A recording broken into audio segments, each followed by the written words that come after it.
Democrats are already outraged as to what's going on. The hundreds of executive orders, the firings of attorney generals, the issuance of billions of dollars in crypto that instantly lined the Trump pocket, the mass deportations, the shutdown in CDC messaging, blah, blah, blah. I get it. I understand.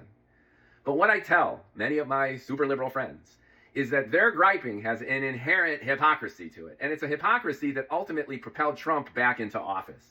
The laundry list of Democrat corruption, special interests is long and deep. This has everything to do with the Biden family.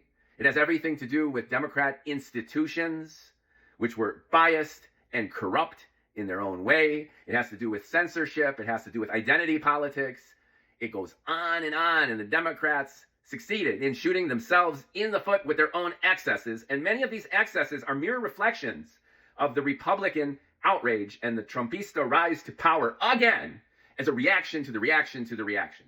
Now, the Democrats allege, for the most part correctly, that bringing Trump back is like hiring an arsonist to put out the fire in government. But that's the goddamn point. That's why the GOP and so many Americans love the Donald.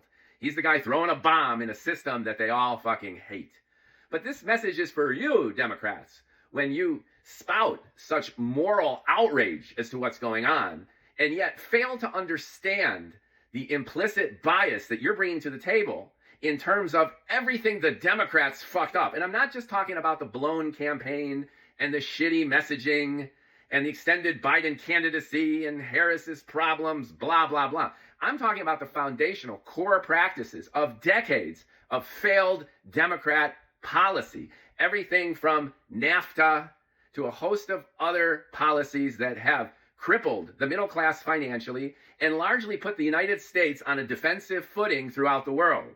So there's no way that the Democrats are going to win another presidential election until they look at themselves in the mirror and realize that the shit Trump's pulling right now is an exaggerated version of your own oligarchy, your own conflict of interest, your own corruption, and your own bullshit biases. And only then will the Democrats have a shot at undoing what they helped do in terms of bringing Trump back to power.